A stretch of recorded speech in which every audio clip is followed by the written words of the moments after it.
Alright, let's see. Capitalism done right. I don't know Chick-fil-A. I don't have any true knowledge of them or anything because, like, they don't exist in my country. So this is gonna be interesting. How they outperform their competition. Be my favorite business model of all time, and I think that it is the epitome of capitalism done right. Today we're talking about Chick-fil-A. It is the most successful restaurant chain in America, and it has done that despite being canceled like every 5 minutes for the past decade. So at a bare minimum, regardless about how you feel about Chick-fil-A, you should at least take the time to understand their business model because it's really good. And when I say it's good, that's an understatement because they're not just the most successful restaurant chain in America, they are the most successful by like 10 miles. They absolutely... Interesting, like I would have thought McDonald's is the most successful one, but damn. Like the interesting part to me is if I look at the restaurants here, right? I don't have Chick-fil-A, we don't have I'm probably gonna mispronounce it, so I'm sorry to people that are listening to me. Chipotle. Yeah. I don't have Wendy's. Taco Bell recently arrived. And I don't have Dunkin'. I like so many fast foods that I have no idea of. Absolutely body the competition. It's not even close. Okay, let me break this down for you. The most profitable restaurant chains of 2023 are as follows. Starbucks with $35 billion, McDonald's with $25 billion, and then coming in third is Chick-fil-A with $21 billion. So how is it that the third most profitable restaurant is somehow the most successful? Well, per capita matters, right? Because Starbucks is coming in first with $35 billion, but they've got 38,000 locations. McDonald's coming in second with $25 billion, but they've got 40,000 locations. Chick-fil-A is coming in third place with $21 billion, and they have 2,900 locations. Okay. Jesus Christ, look at like the distribution of their locations as well. Like, this is crazy. Oh, holy moly. Okay, these other restaurant chains are 12 times larger and have roughly the same output as Chick-fil-A, meaning that the average Chick-fil-A is like 12 to 14 times more profitable than your average McDonald's or Starbucks, which is absolutely fucking insane. And then it gets even crazier when I remind you that Chick-fil-A isn't open on Sundays, meaning that Chick-fil-A is outperforming all of its peers with less locations, working less hours a day, working less days per week. And we're okay. Interesting. That is insane over the simple fact that even though they're very condensed, right? They're incredibly popular.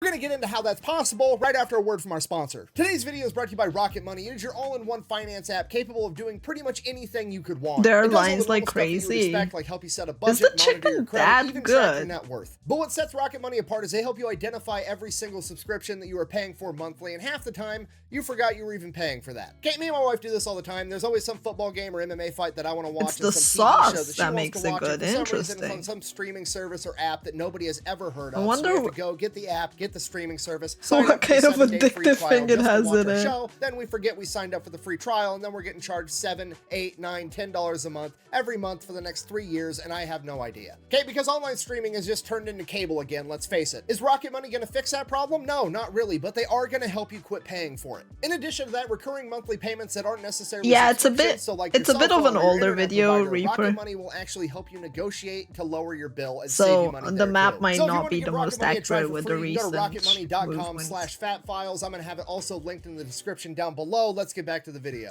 Anyways, let's take it from the top. All right, our story begins March 21st, 1921, when this old guy was born. Well, he was 1921. Damn. He was a baby at the time. He was just born. It was his first birthday. Well, his 0 birthday, which doesn't make sense because technically that literally is his first birthday, but we don't call it your first birthday until you've already been alive for a whole year, which, anyway, birthdays are dumb. Wait. Fuck. He's right. He's right. We don't call the first birthday the day you're born. We call your first birthday when you're 1 year old. I never thought about it like that. Damn. Moving on. Mind shattered. Sorry, anyways, that's Truett Cathy. He is a founder of Chick-fil-A, and when he was 20 years old, Pearl Harbor was attacked, at which point I assume he thought to himself, you know what this world needs? Less fascism and more dope-ass chicken sandwiches. So, he joined the army. So he goes, he fights in World War II, fast forward, 1945, Allies win, he comes back home, crosses defeat fascism off the to-do list, only thing left, make a dope-ass chicken sandwich. First things first, gotta have a restaurant, right? So he opens up his own restaurant, it is called Dwarf House, and it is open- Dwarf House! That's a good name, man. Oh, hi, Crimson. That's a pretty funny name. Oh. And that door as well. That's creative. Especially for that time, right? Wait, video? 24 hours a day, 6 days a week, every day except for Sunday. He's a real religious guy. He just believed in taking Sundays off. So that's cool. Like, there are places in the world where you still don't work on Sundays, or a lot of places where Sundays are just resting days. that's what he's up to for like the next 21 years, from 1946 till 1967. He's running this singular restaurant that is his, getting a bunch of experience, learning, you know, doing the whole shtick. His current restaurant has this enormous menu. Then one day in 1967, he's working with this food distributor that offers him a deal on chicken breasts because they are selling chicken breasts to the airline, and the airline can only take these little tiny chicken breasts that fit inside the little itty bitty airline food trays. So all the chicken breasts that he's going to be getting are just the big juicy ones, and he's like, yeah, I can figure something out. From there, he goes into his lab trying to figure out the best way to cook chicken breasts, and he decides he's going to pressure cook it inside fancy peanut oil with his secret blend of herbs and spices, and that recipe is still locked up in Chick-fil-A headquarters to this day. Ah, peanut oil. Interesting.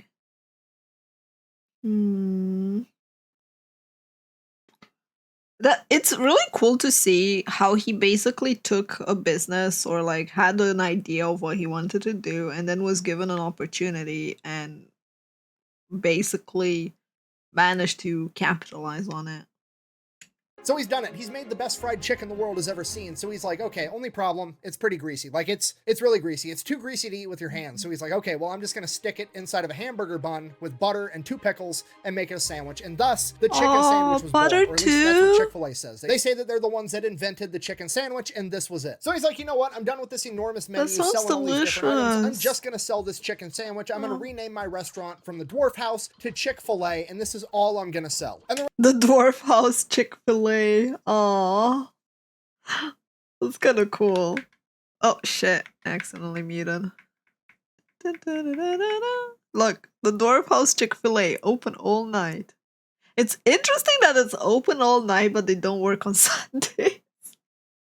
And the rest is history, okay? Fast forward like 60 years, guess what they're still doing today? They are selling that exact chicken sandwich, which leads me into the first principle of why they're so successful. They follow the simple rule of if it's not broke, don't fix it. Okay, the chicken sandwich is... Yeah, that is a pretty good rule, generally speaking. It's like, you don't need to be innovative. People like the things that they like, and they like staples, right? It's perfect. Leave it alone. Nobody touch it. Just keep selling the exact same thing that got you here. I know that sounds simple and dumb, but most companies can't help but fuck this up. That is very true. Inside. 16 times the size of a regular Cheez-It, I present to you the Cheez-It Crunch Wrap. Okay, and I can give you a real-life example why changing shit up and having promotional items all the time is a terrible idea. I used to eat Doritos all the time. Very true. Then one day, Doritos came out with this new flavor called Buffalo Ranch Doritos Jacked, and they were the best Doritos on the planet by like 10 miles, and I probably ate a bag of them every day.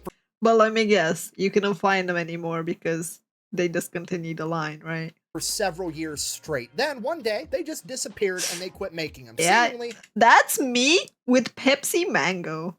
Like, I cannot find Pepsi Mango anymore, so I don't drink Pepsi because I know I tasted something that was better and I can never have it again. So I'm back on Coke.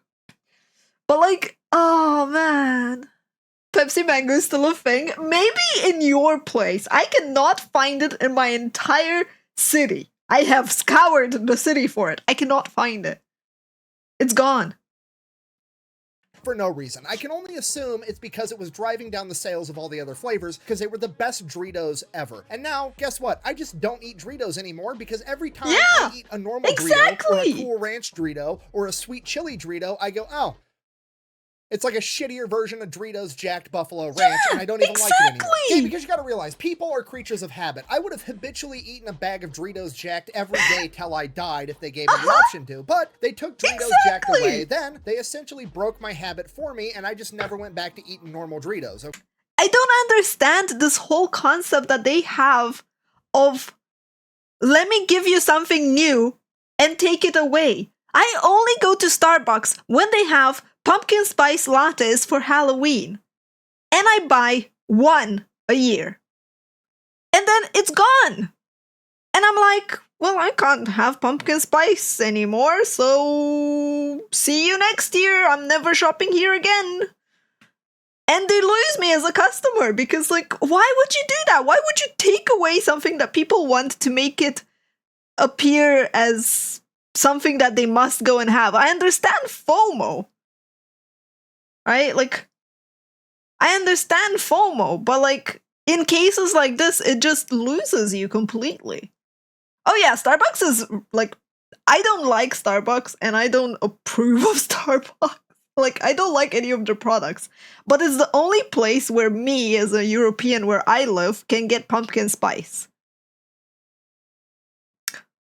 I can maybe order it off Amazon, but the easy way is just go, for me, is just to go to Starbucks once a year for Halloween, get the drink, and I'm done, right? Like, I don't really want to figure out my own drinks for that. so like, you know. Okay, so it was a giant mistake to have the promotional item in the first place, because if they didn't have that, I probably would have just kept eating I will check it Doritos out for the rest of my life. But Thank you. They fucked it up. They did fuck it up. Which leads us right into our next principle, the KISS principle. Keep it simple, stupid. And this is really where Chick-fil-A excelled. I almost spit my drink. Keep it simple, stupid. Bruh, that is so true. That is so true. I went to McDonald's the other day to order stuff, and you couldn't order unless you had, like, unless you were, like, using their fancy interface. And I'm just like, I just want to walk in, say, I want one cheeseburger, and pay for it.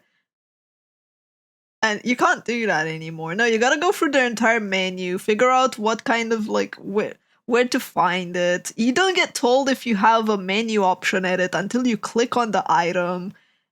And I'm like, your UI is a mess, man.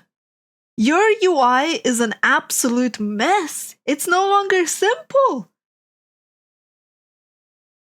Okay, let me break this down for you. Here's their entire menu. They sell chicken sandwiches. That chicken can be fried or grilled, and it can come with cheese or lettuce if you want. And then they also have chicken nuggets and chicken tenders.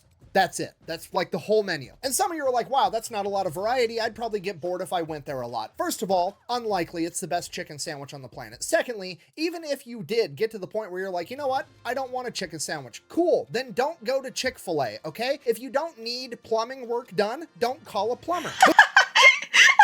Oh my god, this image! That's a perfect time to pause the video on. Oh... I mean, I'm sorry, Nick. I'm sorry to tell you, but like, movies tell you that you call a plumber when the guy is kind of hot and you're kind of like, you know, a bit hot yourself, if you know what I mean. No, but in all seriousness and jokes aside. That is true and sound advice right there. But if you do need plumbing work done, you call a plumber. And if you want a chicken sandwich, you go to Chick-fil-A because it's the best chicken sandwich, okay? There's nobody on the planet that's like, man, I would really enjoy a chicken sandwich right now. And they pull up to an intersection and there's a McDonald's right next to a Chick-fil-A. 0 people on the planet are gonna go to McDonald's for that chicken sandwich, okay? None. Nobody. Chick-fil-A has picked its arena of battle. And when it comes to chicken sandwiches, they are the undefeated heavyweight champion. Which honestly is exactly how how you should tackle pretty much anything in life, okay? Pick the one thing that you want to excel at and just be the best in the world at it, and you're going to make way more money than anybody else, okay? This is literally sound and true advice for life. This is life advice right here. Because it's very true. If you are very good at one thing that you do, you are going to be needed for Let that. me break this down for you. Every person that you've ever looked up to, pretty much ever, you've admired for the fact that they are the best in the world at something, or they excel at one thing in particular, okay? Michael Jordan hasn't played basketball in decades, but everybody on the planet knows who Michael Jordan is because that motherfucker was the best at playing basketball. Okay, you've never had a role model in your entire life where you're like, wow, I really look up to this person because they're pretty mediocre at a bunch of random shit. Okay, so picking the one thing that you want to be the best at and pursuing just that is a good strategy for pretty much anything. But when it comes to restaurants, it is uniquely awesome. And here's why. Picking one type of food to be the best in the world at makes the menu smaller, and making the menu smaller not only makes your employees better and the food better, it makes the customers better. Because the menu is small, customers are going to have less things to choose. They're also going to have less things to remember. So after you've been to a Chick-fil-A like twice, you know the entire menu. And even if it is your first time there, there's less things to choose. So you're going to pick one quickly, and then you're going to move it along. That means the lines are moving fast. Yeah, you don't have like decision paralysis and you don't have options. You can't like just sit there and be like, what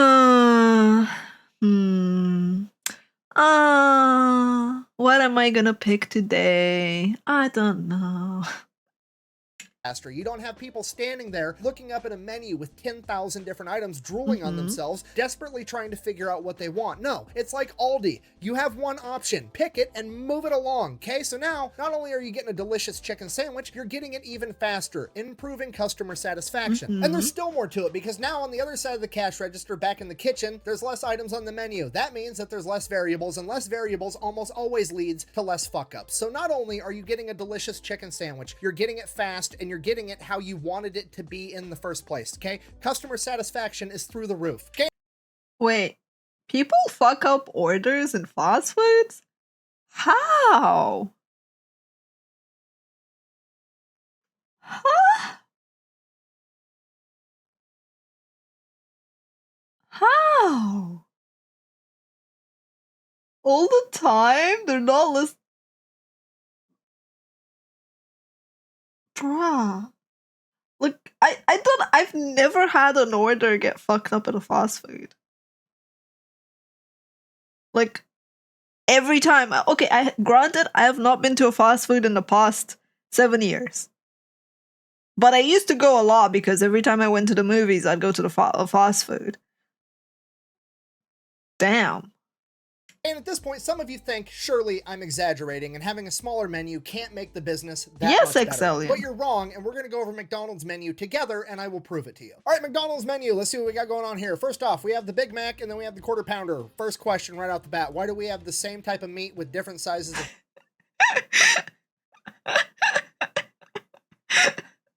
Ah, yes, the Quarter Pounder. And you're like, what the fuck is that?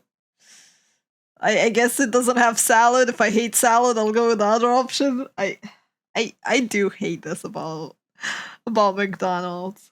patties, okay? Go with the smaller patties, and then if they want more meat, just give them more patties. Don't have different sizes for no reason. It's more variables, and somebody's gonna fuck it up eventually, okay? Because me, the fat guy, on lunch break while I'm at work, orders a double Quarter Pounder with cheese, and then they accidentally give me normal Big Mac size beef patties. I'm gonna be sad, and then I have to get my burger remade, and it slows down the whole world. Okay, next order of business. Why do some buns have sesame seeds and some don't? Okay, do I care about sesame seeds? No. Does any rational person care about sesame seeds on the bun unless they have an allergy? Absolutely not. But we all know that there's some Karen that's going to use that as an excuse to drive back around and go through the drive-thru again, bitch out the employee for 5 minutes because she's trying to get a free meal over it. Okay, now you've ruined.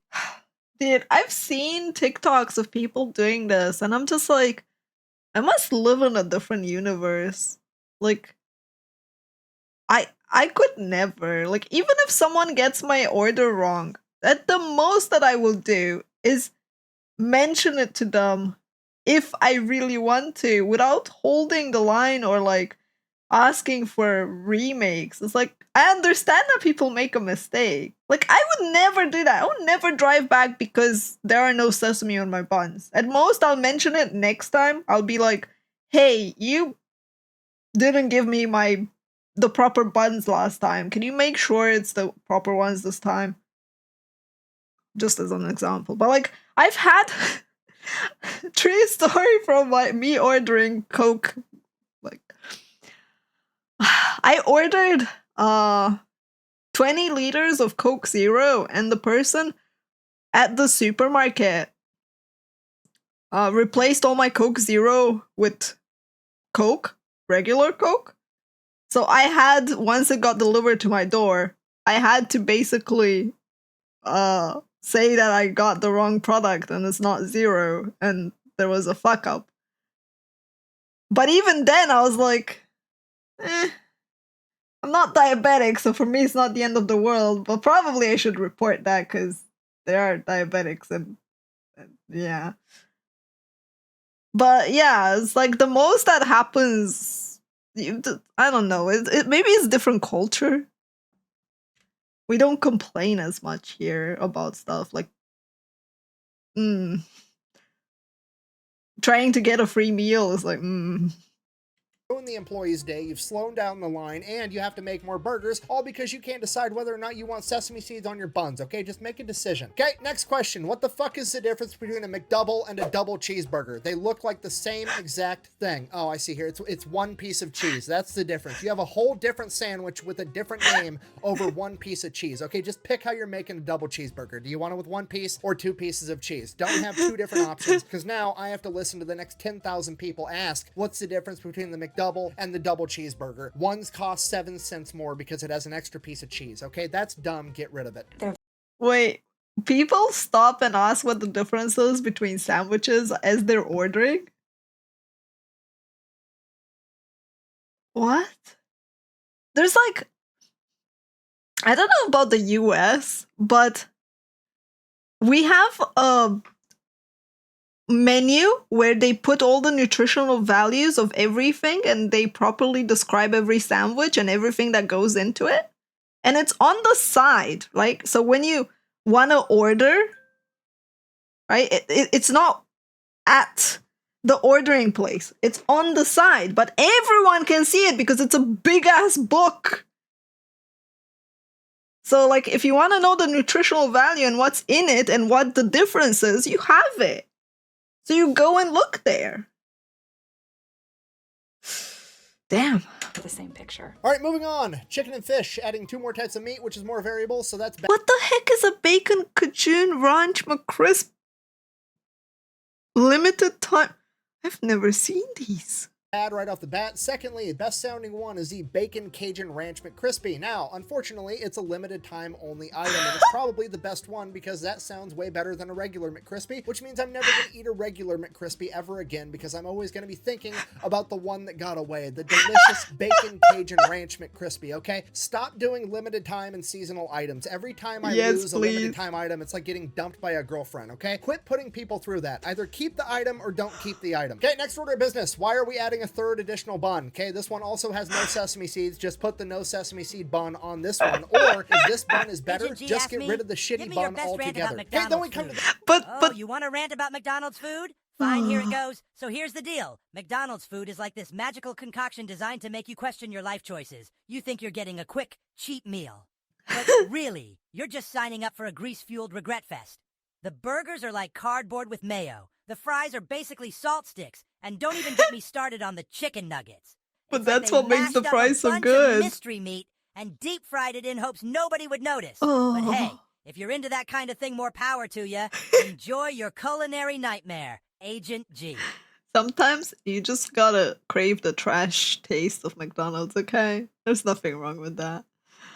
I gotta say, those buns, they definitely look like buns.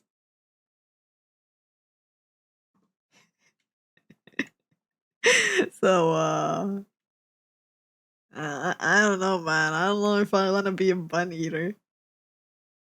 this philosophical conundrum. What is the difference between the McChicken and the McCrispy? Can somebody explain this to me? That's rhetorical. I'm fat. Of course I know the difference. Okay, this one right here is where they're trying to knock off Chick-fil-A. I know that because it looks like they're trying to knock off Chick-fil-A. And secondly, it comes in a foil bag just like Chick-fil-A. And this is their original chicken sandwich, which is basically a frozen hockey puck that they call chicken that they popped in the microwave beforehand, okay? If you're trying to rip off Chick-fil-A, just commit to it and get rid of this one altogether. Okay, moving on. Okay, then we have the chicken nuggets. Hey, stop it! Okay, so that's 2. Now we've got 10 for a total of 19 different items on their entree menu. Okay, now let's just go ahead and pop over to Chick-fil-A and look at a piece of art. Okay, 1, 2, 3, 4, 5, 6, 7, 8. 8 items. Damn. That's it. Okay, now I'm gonna ding them here. Honestly, because that is like, as someone that doesn't have Chick-fil-A, right? I look at it and I'm already like, the quality of the image is higher, better resolution. You can see texture better, which makes you hungrier. Like, there's a difference in even the quality of the menu. Like, this looks healthier as an option. It just looks healthier. And it's surprising to me that, because like, America has this whole culture about making items look good, right? Like, having a very strong image marketing. So it's shocking to me that McDonald's has like a way weaker presence in this reason. a different bun, clearly. However, I can see from here that that bun looks like it tastes like shit. So clearly it is a healthier bun somehow that's going with the healthier cut of chicken. So Bruh. It looks like shit, so it must be healthy. I can't. I can't.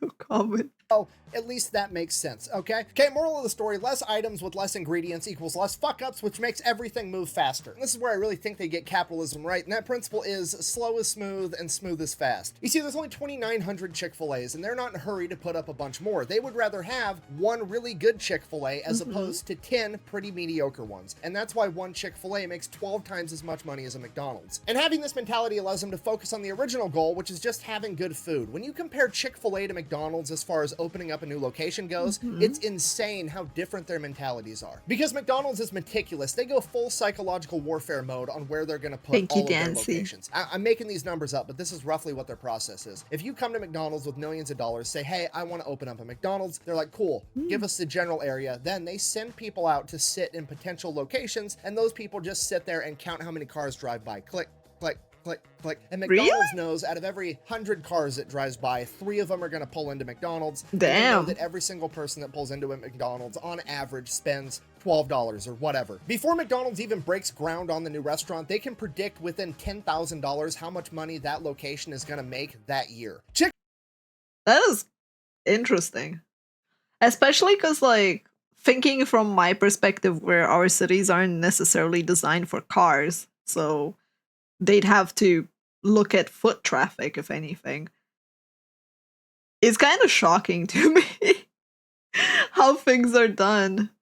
Wow. Chick-fil-A, on the other hand, doesn't give a shit. They're going full Field of Dreams approach. If I build it, they will come, okay? They can't tell you within $10,000 how much money you're going to make in your first year, but guess what? They can tell you it's going to be more than any fucking McDonald's around. And because they grow so slowly, they're not like a normal franchise where just some rich millionaire dude can come up and be like, hey, I want to own a Chick-fil-A and never actually work there. No, Chick-fil-A owns every Chick-fil-A. They own all of it. They own the restaurant, the property it's built on, and all the equipment inside of it, okay? If you want to run a Chick-fil-A, you become an operator, at which point you get 50% of the profits of that restaurant that you run, okay? They are extremely picky about who they let run Chick-fil-A's. You almost always have to have worked there for an extended period of time and worked your way up. These people end up making over $250,000 a year, and they have to have a very, very small investment. I think it's like $10,000, and it's not even technically an investment. It's more or less a security deposit, because if this person goes to a different job or they retire, they actually get that money back, assuming that the restaurant that they were running is in good condition when they leave. According to their website, like over 10,000 1,000 people every year apply to be an operator and run a Chick-fil-A, and they pick like maybe a couple hundred. They have a less than 1% approval rate for people going through an extensive interview process that includes writing essays, background screenings, and everything else. Now, obviously, there's pros and cons to this, just like everything else. One of the cons being, while you are the operator, you're technically not the owner, so you kind of always have that dangling over your head like, Yeah, I wouldn't say necessarily that the business model itself is a good one, but it definitely helps keep the parent company more secure, I would say. you're not actually the owner of the Chick-fil-A, you just run the place for somebody else. But at the same time, I think that it also incentivizes all the employees that work there, because there is actually a clear path of like success. There's a real career there where you can actually work your way up That the is ranks true. and start making hundreds of thousands of dollars a year, potentially at a job that you started when you were 16 years old working in high school. Okay, like I think it does a That is true, although I don't really know necessarily if I would like want to hedge my bets on someone else's dream. Thank you, Dancy. Thank you again, and sleep well. Like, sure, you could say that there is potential for going up the ladder, but that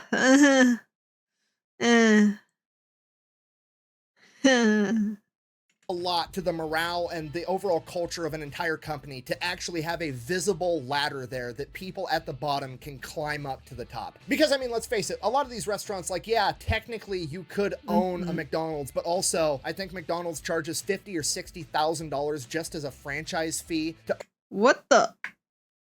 Seriously? Wow. Franchise disclosure documents 2021.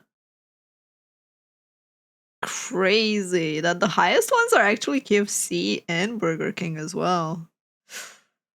Wowie. fee to open up the restaurant. Then you also have to pay for the restaurant. Basically, you need like Yancy, between $2 thank and you for $3 the million Prime. to open up a McDonald's. So as a person Burger King is so expensive.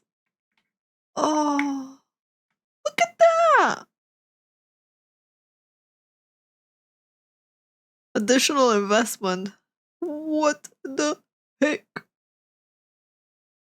as a person working at the cash register, that dream of potentially owning one, I guess technically is possible, but also highly, highly unlikely. And the problem with that is instead of getting people that work their way up from doing dishes in the back all the way to running the store, you just get a bunch of multi-millionaire assholes that want to buy 50 McDonald's so that they can make even more money while also not working. Whereas Chick-fil-A, it's really hard to get a single Chick-fil-A, and then if you prove yourself and you're really, really good, sometimes they'll let you get a second or a third one. Less than 15% of all Chick-fil-A operators, which is their equivalent of like a franchise owner, actually run more than one Chick-fil-A, and they're all highly successful. So at most, you're only allowed to run Chick-fil-A. While with other chain restaurants, you can just buy like 60 of them, make a bunch of money, and never have to set foot in the place, and then your culture sucks, nobody cares, it's just a giant money-making machine to you. Whereas with Chick-fil-A's strategy, even the people at the bottom of the totem pole can be like, oh shit, that's the guy running the show right now. He's here, he cares, he's helping me. He's been through what I've been through because he worked his way up. And I think that does a ton for the culture of a restaurant or any business, really. And I think it's pretty obviously visible from the outside if you've ever been to a Chick-fil-A. I think it's the best service out of any fast food restaurant I've ever been to. People are usually happy, and the statistics support that. They have half the turnover rate as a typical fast food restaurant, and they pay a little bit more on average. I mean, the fact that they pay a little more than average might have something to do with people being a bit happier there, but like, I don't know if the we're a family here or we're in this together mentality is a good one per se. Like, it can be good, but it can also be bad. So I'm like, In the same vein as Slow is Smooth and Smooth is Fast, this company also operates on little to no debt, okay? They're closed on Sundays, they donate to a lot of charity, and they don't really like debt. Dave Ramsey is absolutely in love with this company. And what I mean by this is unlike other companies that go and get big loans to expand, they don't. They save up money, and once they have enough money to open a new restaurant, they open the restaurant. And I think that this makes the entire workplace environment better for absolutely everybody, because now the dude at the very top, the upper management levels, aren't freaking out about the bottom line. They don't have interest payments payments. They don't have payments they have to keep making all the time. It makes a low stress environment for them, which means they're not putting a bunch of stress and pressure on all the people below them. And that trickles all the way down throughout the entire company and just makes everything 100 times better. So in conclusion, whether you like Chick-fil-A or not, you should absolutely pay attention to what they're doing, because it is undeniable that they are an unstoppable force in the restaurant industry. They are the only restaurant to face nationwide boycotts multiple times in the past decade, and yet somehow they are still 12 times more profitable per restaurant than any of the other major restaurant chains. I don't know if that necessarily says anything about them as a company or the people. Like, I feel like that says more about the people and what they care about over the company. Like, sure, the chicken's good, but damn, it says more about cancel culture. In a way, yeah, it can say a bit more about cancel culture as well. But I don't know, like, as I said, I don't know Chick-fil-A, so I don't know what drama they've been in. I don't know anything about their stuff, because all I know is that they're fast food. That's all I knew about them, but I've never been to one. It doesn't exist here. So, yeah. I don't even know what drama they've been through that they try to get cancelled every time. I live under rock high.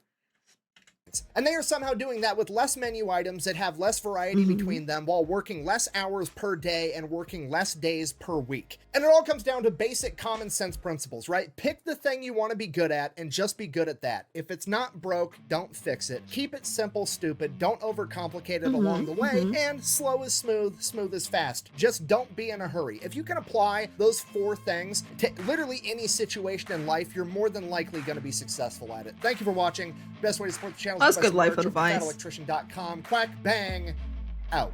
That is good advice from the Fat Electrician. I always enjoy their video. They're always like straight to the point, pretty funny, educational, and interesting to learn more about America from their eyes or their perspective. Ah.